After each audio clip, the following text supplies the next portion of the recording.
Hi, Sarah. Welcome to Acorn and Oak. It's so great to have you here. I want to introduce you. You are a certified energy healer practitioner, and you are the founder of Radiance Revealed. You work with clients both remote and in person at the Heartwood Center in Evanston, Illinois. And you are creating active partnerships with clients to support their inner work and facilitate healing through clearing sessions, which I'm so excited to get into later, and sharing tools and practices for them to use even outside of the session. You also clear chakras and aura energy, assisting in clients to move beyond their patterns, behaviors, and elevate in their relationships. This is going to be such an exciting conversation. So welcome. Thank you. It's so wonderful to be here. And I wanted to just mention, I had checked out your website, so people can find you at radiancerevealed.com. Is that correct? Yes, that's correct. Mm-hmm. Okay, great. Really want us to kind of talk about what is the energy work that you do. And, let's just assume that our audience doesn't know about auras or chakras. Like, we'll kind of just really talk about it in the basics. And then if people who do know about those things or really want to get more invested, they can reach out to you directly and get more information. So you'd like to know about the energy clearing process? Yeah, that would be great. If you could just get started there. Okay. Energy clearing and energy healing practitioners, what I do is help clients really get out of their stuck patterns that they may have been doing since they were a kid, whether it be a difficult emotion, they may get angered easily or tend towards anxiety. They may run caretaking because they're, they needed to caretake a parent, or, we're told as an older sibling to take care of the younger children. And then that kind of shows up everywhere. So it's also kind of any pattern. It can also be physical issues that also relate back to these emotional and longstanding patterns and how those kind of work together. So what energy clearing and energy healing does is clears out those energies in the energy field. We do use the chakras and auras, as the places we clear, because that's where the energy is running and operating. For instance, a lot of clients are working with therapists and getting context and meaning and understanding of their stories, but they intellectually get it, but they're still repeating those patterns. And what energy clearing does is clear those stuck energies so that the patterns can really start to shift and something new that they're wanting can emerge, or they can come into present time and be like, oh, they start with observation and then kind of monitoring and then go, they have that pause to be like, oh, I'm going to do something different, because their energy field isn't running those same programs, much like, how you've been walking through the woods or the forest and there's a well-worn path. And then there's another path that's barely there, but it is, maybe the deer have been on it, but not people. So it's not very trampled. What energy clearing does is help those patterns that have those well-worn paths that you don't want to go down anymore, but you want to go down a new path. It helps create the way to clear out that old path and create new pathways, if that makes sense. Yeah. Just to kind of add, like as you're speaking as a trauma therapist, a lot of the similar overlap of language there. And as soon as you were talking about patterns, I was just in the way you were describing them from childhood even, right? Is like, these are our trauma impacts. These are our survival, our very intrinsic, like fight, flight, freeze, fawn. And those might be, maybe words that people are familiar with, but exactly what you're talking about, right? Is that we get into these engrooved patterns in our brain. I talk about the paths with my clients as well. It's just like, imagine, I talk about it from like a bike path. Like, imagine there's been this bike path that just like you go around every day from a child, right? And it's breaking down, it's not working the way it used to. And so like you want to make a new path.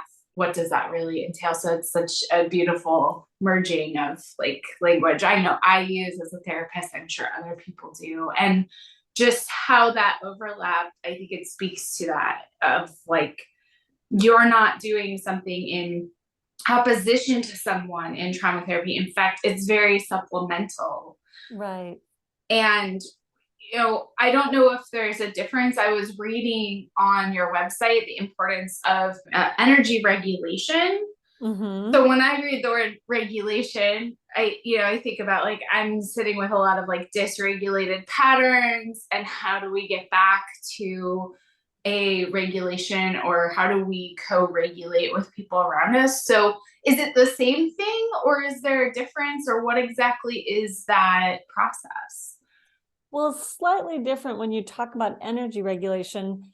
And in order to understand the energy regulation, how that feeds the patterns, because I can back up and say, okay, we all know that there's like the collective or the cosmic and earth fields, right? And those feed our aura, right? Our energy field of potentiality around us. And I won't go into too much detail if people aren't as familiar with it. I'll just give a brief overview. But then that individual field of potentiality feeds into our chakras, and that's what runs the pattern right here, right now. Whereas the aura holds the patterns like a computer, how it's there in the background, and then you can run it, it's in your chakras. So then when that's complete, that emotion, that charge, that pattern, let's say, again, that caretaking or, something else, perfectionism perhaps, then when that's complete, it goes back to the aura and then back out to the collective field. So that's just a very brief overview. And so to understand the importance of regulation, whether it be a pattern, you need to regulate those chakras. And the best way to understand energy regulation is to first understand what dysregulation is. And so energy dysregulation could be akin to having the heat on full blast and the windows wide open, all of them, in your house on a very cold, windy day, right? Mm-hmm. And there's lots of energy coming and going, but your house isn't going to stay warm, right? Yeah. The thermostat is not going to be able to keep up. And that's kind of what it's like when you don't have your chakras and your aura kind of regulated, your chakras regulated. To address this dysregulation, we regulate those chakras, which just means attending to how open or closed they are, which leads to allowing a certain amount of energy come in or go out, if that makes sense. So when they're too open, then we have not enough energy to do our own life, but we are also depleting ourselves and getting flooded by too much energy of others, right? And so regulation, like I said, is a simple energy self-care skill where you intentionally set those openings to a certain aperture or opening to limit or increase the amount of energy being fed into and released from that chakra. Does that make sense? Okay. Yeah. One of the things I was realizing, and maybe I needed to start here. So I've been a long practitioner of spiritual practices and going to Reiki practitioners. So I really understand this idea of energy. I'm wondering though, if people watching this are going to be like, what is this energy that, both of them are alluding to? So do you mind just briefly, in a very like basic way, just kind of explaining like, and you can explain in the way that like you see your work with energy, or how you would explain it to a client in their first session. But what is this energy? Everything is comprised of energy, right? Everything starts with energy. So, even a rock or a tree or a blade of grass, people, dogs, animals, We all have energy at the core, and you can get into the biochemistry of it. I don't think we want to do that here. Right. Like, I was like, okay, so and like the atoms and that, there's that way people go with energy. In my work, I see and hear and know through my clairvoyance system. I've taken and studied to enhance my clairvoyance system so that, yes, I'll feel the energy in the palms of my hands and not take it into my body like clairsentience. But I've trained myself to see and know and hear it so that I don't exhaust my system, with feeling it and running it through my body. So yeah. And I guess I just want to add into that is, there's lots of different ways we can define energy. And in my experience as an intuitive, highly sensitive person, which I know you define and work with, we'll get into that in a second. But I understand that sense. So I would say for people watching, for me, what energy is both like a somatic, there's physical, there's emotional, there's mental. And in my experience, having a sense of different layers of that auric field and different layers of we sense into things. So you were even saying like the clairvoyant versus clairsentient. So the idea of like sensing into something versus hearing or seeing, right? I believe clairvoyant is clear seeing. Yeah, I think that there's also like clairaudient, which is like clear hearing. And so I think like being able to understand for people that we're not talking about some like mythical, magical thing or some spiritual thing, or at least for me, it always has been of like, it is what physicists, it is what quantum physicists, it is what, biochemical, and it also is the sensory experience, and then all of that kind of coming together and flowing. So I don't know if you would like want to change any of my language, because obviously I think you're much more studied and professional in that, but I think just to again kind of expand on my experience of working with it is like there's many layers to that energy too. Well, yeah, being that energy is at the root of all things, sure. As an energy practitioner, I do work with the presentations of energetic, where it comes into the emotional, the spiritual, mental, the physical, and how those all interrelate in our human system, right? Yeah. So stuff that kind of animates us, if you will. Yeah. It's the stuff that connects us to each other. Mm-hmm. It's the foundation of really everything. Yeah. I think, I just wanted to take a moment to kind of clear that up or give some explanation. I just thought, okay, let's take a moment in this conversation to just talk about what we're talking about, right? As I mentioned, I have learned about myself, unfortunately, later than I would have. I think it would have been helpful to know that I was an empath and a highly sensitive person. And there's a lot of really great information out there for people if they're not sure what those things are. We don't have to go into that. But, I know that you really work with a lot of people who identify as empaths or who may not even know it, but kind of discover it in the work that you're doing with them.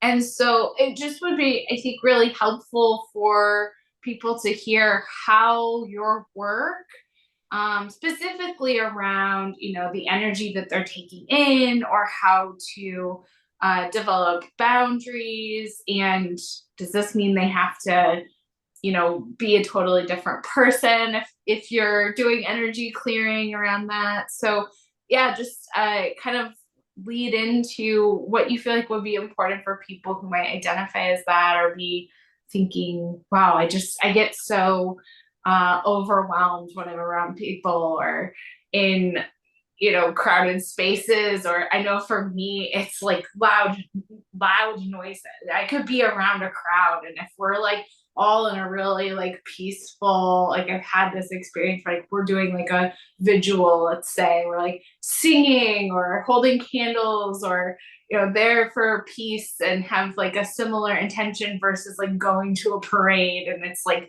crazy loud music and people kind of all over and scattered, like so overwhelming for me. So just to kind of give context of like even the different kind of energy collectively that I would experience in like a peaceful, calm way versus a chaotic way. And how would you work with somebody with their energy like that? Well, sure. That's a really good question.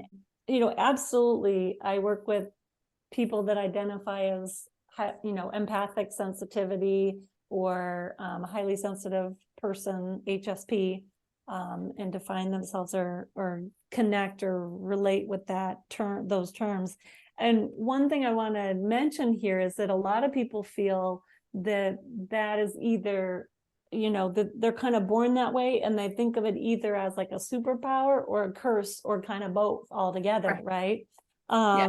So often what happens is they start to limit their activities, right? Because they can only go certain places or certain events. Like you might choose not to go to the parade, but you might go to a meditation hall, and vice versa, and on the one hand, there's a level of discernment, and on the other hand, there's also a way in which you can regulate and, contain your energy so that you have the ability to do what your system chooses. Maybe on the 4th of July, you might want to go to the parade, and partake of that. So, and actually, people with empathic sensitivity and HSP, that's actually a dysregulated issue in the chakras. So again, we're talking about that regulation of the chakras, and then also setting auric boundaries, containing the field and layers of the aura. So this is often one I address with clients. And we don't necessarily need to get into the details of all of it, but there's, predominantly the two chakras that are dysregulated in this case are the second chakra and the hand chakras. And the second chakra is just below your navel, right? An inch below your navel. And that is the seat of the emotions, right? And when that's too open, we're vacuuming in and being flooded by everybody else's emotion and energy. And in order to do that, our energy and emotional awareness gets displaced. So let's say you might be feeling anxiety, and then you go out to the grocery store, then and your second chakra is way too open. Boy, you're going to vacuum in everybody else's anxiety, and now your system doesn't know if it's yours or somebody else's. So you're going to really, instead of being at like maybe a 2 on the scale of anxiety, now you're going to be at an 8 or 9, because everybody's getting ready for the holidays, right? So there's a lot of anxiety, a lot of rushing around. And then your hand chakras have to do with balancing the give and take of energy in your field, that giving, receiving. So when they're too open, then you're losing a lot of your own energy and you're taking on too much of others. And that is very depleting you and exhausting you.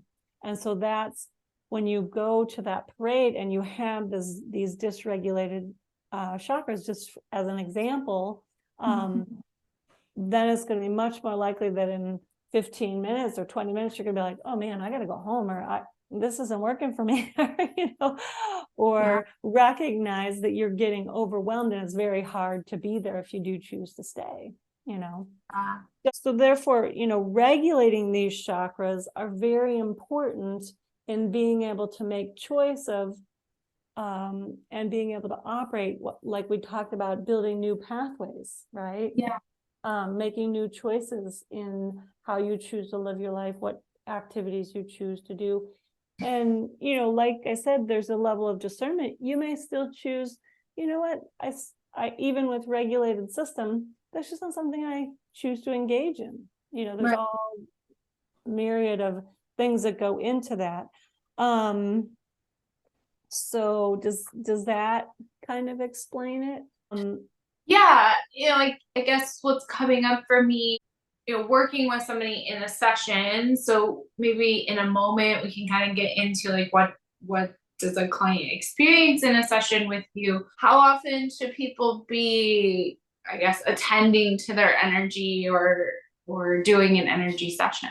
Sure. So I want to back up and say that clients who commit to regular, consistent application of skills, because like we said, we'll get to, what it's like to experience a session and all of that. But I also teach clients skills, and this is Right. regulation is some of the skills that I have clients go home with and fold into their self-care practices, right? And one thing that I forgot to mention with the regulating chakras is that you have control and you are in the power to change how those openings are. So like we talked about, those patterns or those dysregulations may have been happening since you were a kid, but now you're going to start to say, nope, nope, nope, nope. You're going to close down here, or you're going to open, depending on which chakra is involved.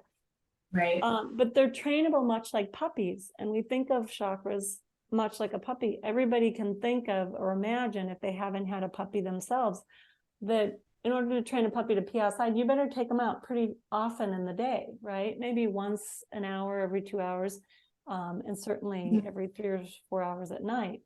And if you take it out, say, once or twice or 3 times a day, it's probably not going to learn very quickly, oh, I got to do my business outside, and you'll still be cleaning up a lot of messes. Well, it's the same thing with your chakras.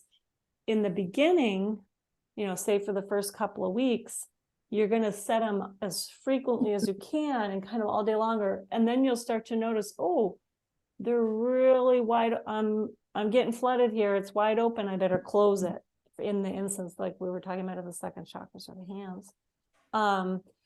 And once you have internalized these skills, they take a very, just a few seconds to less than a minute when you fold in some other skills to do, so you can be doing them frequently throughout your day. Because they're life skills, and this is helping you create that new bike path, like you talked about, that new path in the foresight I was talking about. But first, you do it as often as possible when you notice the pattern coming up. Like I mentioned, how often do you take those puppies out? You got to do it pretty frequently. What would be some skills that someone would be doing, once an hour or even a few times throughout the day? It would definitely be chakra regulation. And then it would also, most people come in disembodied or not quite in their body, or either kind of that mental spin and up in their head, or even like we've talked about and touched on just briefly, the trauma and how that, we didn't talk about this aspect of it, but it often leads to dissociation or kind of that up and out. Seventh chakra becomes escape hatch. They, leave. So in order to come home to themselves, grounding and embodiment protocol, for example, would be setting some chakras. It would be setting auric boundaries and grounding, And then once they get in their body and they're wanting to really make a change in a pattern, then I'll teach them some clearing skills, that kind of thing. So, but just to give you an example, you asked for an example, like one client who came in with this pattern, used these regulation skills, and now has time and energy to grow her own garden rather than do everybody else's errands and that kind of thing, in the example of a caretaker. In an example of an HSP, or highly sensitive person or empathic sensitivity, we can use the example of kind of this holiday season. There's lots of holiday parties, gatherings, that sort of thing. People need to go out to stores, whether it be for a gift or the grocery store for food for the feast. So these skills that I've mentioned, chakra regulation, setting auric boundaries, are tools that help people with HSP and empathic sensitivity be able to navigate those experiences and not get flooded or overwhelmed. Also, make their own autonomous choice. Just because everybody's having one thing, they may decide, no, I'm going to get this instead. It's kind of like, first you have the containment and the regulation, right? And then that leads to self-awareness. And from there, that leads to self-responsibility, right? Whether it be in the example of the caretaker, or not getting flooded and having autonomy, agency on your life, right? Be able to make your own choice. And those regulated chakras, you don't take everybody else's energy on, you don't get energetically depleted and overwhelmed. Together, these things help you thrive rather than just survive, right? Yeah. So that's why regulating, containing, grounding your energy leads to that emotional awareness, that thriving, that autonomy. Does that give you some examples? Yeah, I think those are great examples, especially going into the season and around the holidays. And you mentioned this maybe once or twice already, but the word boundaries. And I know as a therapist, it's one of my most frequently used words in any session, right? And I know when I'm working, again, a lot because I'm working as a talk therapist, I do some like mindfulness visualizations, like felt sense. But I'm wondering how you go through explaining boundaries or working with boundaries from an energetic perspective. Not that it's not energy when we're using our mind or decisions. I'm really curious of like what holding energetic boundaries and how you work with clients on that. Sure, that's a really good question. And boundaries, I was just, as you were asking this question, I thought, oh, this is such a good question. So when I looked up even the definition of boundary, well, what is a boundary? What are we even talking about? And a good definition I just popped into my phone: a limit of a subject or sphere of activity, right? So it can be thought of, like you said, that edge of what will you or will you not do, or what will you or will you not say, or that. But also you can think of it as the sphere. Remember I talked about the aura, and it's, it begins at the surface of your skin, extends out about all directions, about 3 feet in all directions from you. And there's 7 distinct layers. We don't need to get into any much more of that. But what's important about that is that sphere, that limit, right? So a tool that I teach on the energetic side of things is setting those auric boundaries so that you claim your space and you feel held and contained. Now they're permeable. You can think of the aura like a lot of people think of or use the term luminous egg, right? I've heard of that. But that holds you and that contains you. And remember, I talked about that being your personal field of potentiality. And so creating boundaries with others in relationships, that also brings us back to clearing in the aura and the chakras, because those patterns, remember those pathways we talked about in the forest or on a bike path, are well-worn grooves. And so we need to clear those energies so that you can say, I get to do something else now, because it's freed up to have different energy in your field. Right. So, so energetic boundaries are really powerful resources for achieving that autonomy, that sovereignty, which means you make your own choices, lead an authentic life, and are the boss of you, right? Right. So they also diminish merge, feeling flooded, like we were talking about earlier, and overwhelm. They help you reduce enmeshment, codependency, all kinds of patterns, because you're claiming your space. It also helps you know what is yours versus someone else's.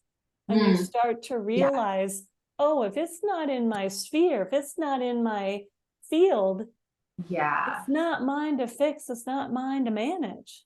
And so there starts to be that sense of separation, which really is important with caretakers, right? Because that's the hallmark of caretakers, is they're out there because they're flooded and merged with others. Then they are, now fixing their problems rather than having the energy, maybe going and doing their dishes or doing their errands. But then they come home and haven't walked their own dog and haven't done their own dishes and have bills to pay that, or a garden they want to tend to, but they don't even have time or energy for. Right. Yeah. So that makes so much sense. When I started therapy, I was doing substance abuse treatment. And I remember someone sharing the analogy. I believe it was something they heard from AA, but like sort of this idea of like tending to your side of the street. And I expounded upon that over time of, wouldn't it just be nice if life was this really like neatly organized thing? I would love that. Where I just was so clear about what my side of the street was and what was mine. And the way I explain what you're talking about is like, but a tornado came through your street and just everybody's stuff is out in the middle of the street. And we're all trying to definitely go out there and just make sure that what we're responsible for, we bring back. But somebody's out there like, somebody needs to do something about this mattress. There's a huge mattress in the middle of the street. We need to get this mattress out of here. And you're like, I know that's not my mattress, right? So that discernment of, do I go and help that person? But I'm not putting that mattress on my lawn because that's not my mattress to deal with, right? I don't know whose mattress it is. I'll go help someone I love or someone I feel connected with or my community members, and we'll figure out what we're going to do with that. But if somebody's like, well, you guys take this mattress now and put it on your front lawn, I have to hold that boundary, right? Because that's not mine to take on. So that's like sort of the cognitive way I process with people, especially in relationships, of like, you keep running out there and taking that person's mattress for them. And now you have this whole stack of mattresses on your front lawn and now you're mad about it, right? And so like, no wonder you're upset and you're angry and you're resentful in your relationships, right? And so yeah, I think that idea of like that, it makes so much sense to me too, that like that would be the way we look at energy as well, is that there's this, and I love how you said like self-contained, right? I always talking about let's build a container for that. And sometimes it's as small as like a little bitty jar, that's where we start. And sometimes like people want a whole, room to fill up with stuff, like their stuff, and put it, and I'm like, okay, we'll go in there, we'll organize it one thing at a time, right? And so yeah, I just think that's so beautiful how, again, this idea of like language and overlap in what you're doing and how somebody could thread that in with other practices that they're doing. Right. And that's something that happens in my practice all the time. I'll be seeing clients and they'll be working with therapists, and it's a both and it's how this work supports that work, and like you said, I love the example of that's not my mattress. I'll help somebody, if I choose to, I'll help my neighbor or whoever move that wherever it needs to go, but I'm not going to take it on into my own lawn. That's a great example. And so, another example I use is, let's say you go to lunch and you're with a group of girlfriends and you're all chatting and having a great time, and it's time to order, and they're all ordering soup, but you really want a sandwich, and it's like, are you going to order the sandwich or are you going to order the soup? So it's also like when you have those energetic boundaries in place, you can let go of patterns that you're not wanting, but you can also make choices that resonate with you because you're in your own energy field. That back to that second chakra, when that's regulated, like we talked about, your own emotional landscape, what's in your own emotional awareness, and it'll inform you to then make that choice. Oh no, I'm going to have a sandwich because I want a sandwich. I'm not going to have soup. And that shows up all the time. And so but like you said, it also shows up in relationships where, you say yes, but you mean to say no, or you need to say not right now, or, whatever it is.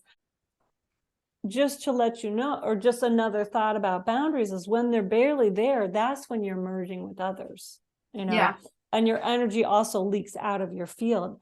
And analogy or an image, I know you said you work with visualizations a lot, and this is just a visual that really helps, and I talk with clients about all the time, is it's like if you had poured water, you pour water into a vase, but the vase has all these holes in it. Well, it's not going to contain the water. The water's going to pour all over the floor and spill out, right? And Yeah. so it's the same thing with your energy field. And so another skill we might, you want to set those work boundaries, but you also want to fill up those holes that might be there, right? Those leaks. So if your energy is spilling out like that water, that's when you're merging and you're being overwhelmed. And that's when you can't know what your own decision is to even hold your own boundary.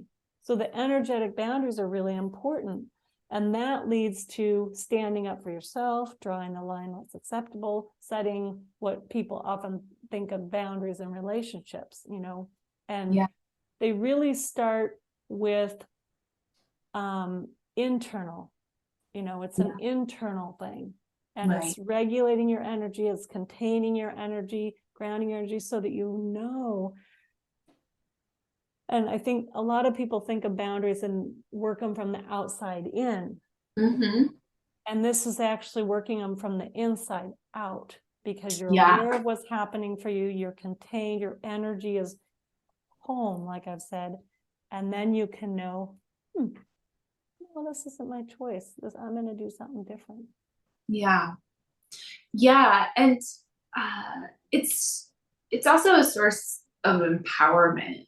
I feel like, especially when it's coming from within. I don't know how much this fits into the work that you do, but what I was also thinking is, and most frequently used word I use in sessions, boundaries. And then the follow-up to that is the reminder and the caveat that I always give people, which is like, remember, boundaries are about what you're doing to take care of yourself. Boundaries are not, hey, person out there, do this thing I need you to do so that I can be okay. That is not the boundary, right? So I feel like that fits into what you're saying, is that so much of the time we think boundaries are about like, hey, you do this thing. And that's why I feel so uncomfortable for people to be like, I couldn't possibly tell someone what to do, right? Right. And it's like, it's not. Those are requests. Requests are, I would like you to check in with me before you come to my cubicle and just start venting, about our boss. Or, I deal with a lot of anger management clients. And so, being able to establish the request of like, hey, 10 seconds after I walk in the door is not the best time, even unless it's a real actual emergency. Even if you feel like I really need you to know this right now before you sit down, right? Check in with me. Can you please just, when I walk in the door, can you check in with me? Can you say, hey, I'm wondering how your day was, because I have something I'd like to share with you. Like, even just that request. And they're like, but then they don't do it. And I'm like, right, well, how hard is it for you to change what you're doing? And then we expect to just say something one time and like, oh, okay, suddenly that person's doing that thing. I said, so the boundary is, hey, I have this request. When I walk in the door, it'd be really great if you could do this instead. I might be able to receive that better. And if you're not able or willing to do that thing, here's what I'm going to do to take care of myself first. Right. And that's really what I hear you saying about energetics is, it's not that it's not going to have an influence outside of us, but it's really about starting from within, and in that place of like, this is how I'm taking care of myself. This is how I'm building awareness of myself. And then that interacts with my environment or the people in my life.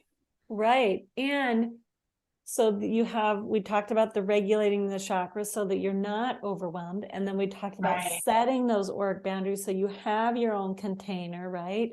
And then we haven't talked about, but grounding and then also clearing. So like we talked about those pathways, because first comes the regulation and the containment and the grounding and the awareness, and that leads to self-responsibility, like you talked about, the request and also doing what you need to take care of yourself, having those boundaries, those energetic boundaries. But then also comes in is the energetic clearing, like we just touched on briefly, that leads to changing those long held patterns and programs in your system. So that, let's say you use the example of someone who's angered easily, and it's like, oh, that's in their field. That may have been something they were shown in the family, at home, at schools, whatever, but it's in their field. And in order to have that more easily shift more readily, it's also the energetics of clearing those patterns, clearing those programs, clearing so that something new can take its place. So that's where this work works really well with other therapy or other modalities, because it helps clear those stuck patterns, emotions, energies in the field so that something else can take its place. And that's where, like I mentioned before, they may understand it intellectually and have context and meaning of where it came from, all that kind of stuff, but they keep repeating it. It. And it's like, oh, have them come in, start working with me. I'll teach them skills as well. And that's where you clear the pattern and changes can occur.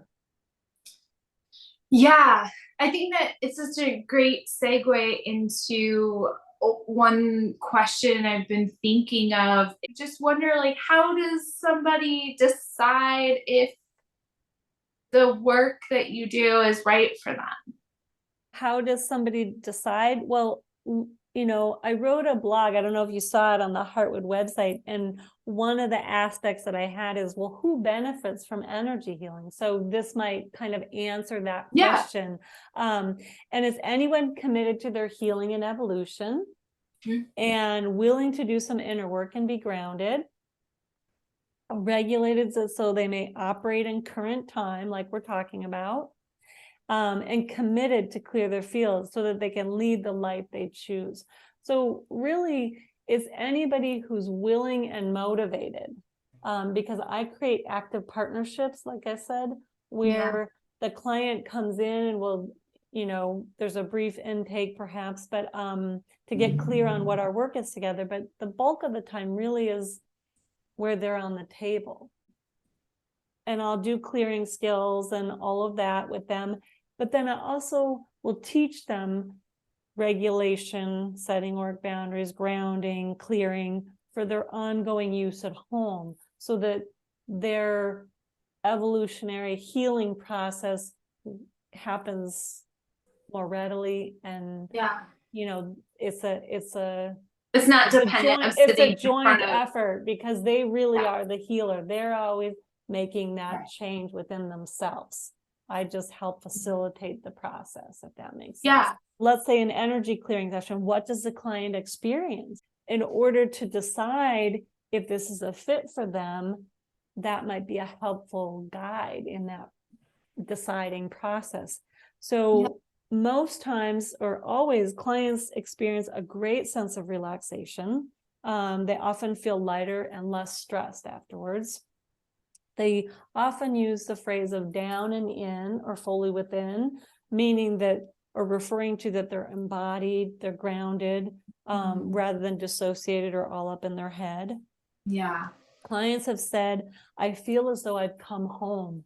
Clients that having come in and applied and internalized these skills of like we've talked about, regulating chakras, setting auric boundaries, clearing, they now have the energy and impetus to do things like shop for a rug that they've been meaning to shop for years and just haven't gotten to. Or like that silly example, they'll choose the sandwich instead of the soup because they really want the sandwich, even though everybody else is having soup. You know, like you said, boundaries will start to happen with relationships. I've often had a number of clients say, oh, you know what? I've been drinking a glass of wine at dinner because everybody else is, but I don't really like the way it makes me feel. And you know what? It numbs me out. And that's actually been a tool that I've used. And now I want to feel my emotions and know what they're telling me and be able to make choices and set boundaries and limits that are appropriate for me. So it really does show up in a number of ways. And then they start to, be freed up so that they have energy to live their own life, rather than, like you said, take on all those mattresses that aren't theirs, Yeah. Other thing is, like we've been talking about, they have greater awareness of their emotions and their bodies, and their physical illnesses and ailments start to recede or shift, as well as the emotional milieu starts to shift for them, right? The reactive, angered person can now be responsive and go, be more neutral.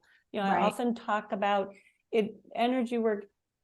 It's not like we forget the story or do away with the story, but it brings us into neutrality about the story. And instead of having an empowered trauma story, we now have an empowered healing story.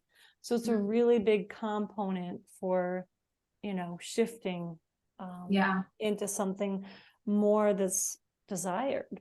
So another thing, like we've been mentioning or touching on, is their energy is available for them to live authentically, right? They get to choose. And like we talked about in the beginning, everything starts with energy. So one way, and maybe I didn't say this before, but one way we can think of energy is it's either flowing or it's not, right? It's either flowing or it's stagnant.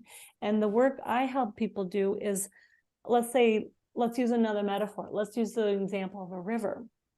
So when it's clear of debris, it flows easily, right?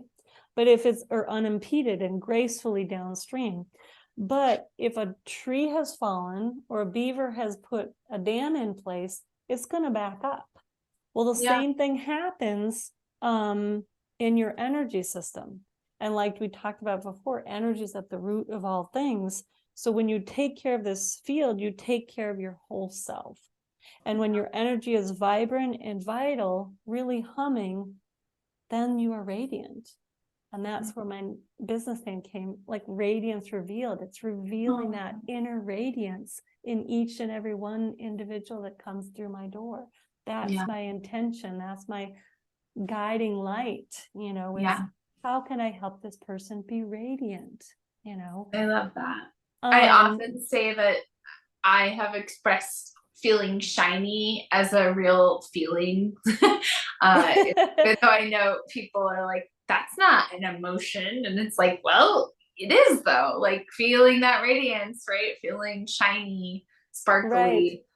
Right. And, we've talked a little bit about chakra and aura clearing and how that assists clients on their healing journey. But it really does get to the root pattern, the root physical issue or illness, because it clears that stuck and repressed emotional energy. And we haven't touched a whole lot on emotions, except for the second chakra, the seat of the emotions. And just to touch a tiny bit on that is, we all have feelings and emotions that we either feel or we don't, we're uncomfortable with, and that we perhaps repress, right? We all do that. Or maybe been told that they're not okay. So what happens is the emotions that get felt, there's nothing, that emotional wave kind of happens where you start to get context meaning, you feel it, process it, and release it. That all is like a beautiful wave happening. But it's those emotions that you repress, don't feel, have been told aren't okay. Those actually leave the astral emotional body, if you will, and enter the physical body. They land in the physical body. That's where done over time, that's where you start, it contributes to illness, disease in the physical body. So it's really important to weave that in here for clients healing with any kind of physical illnesses as well.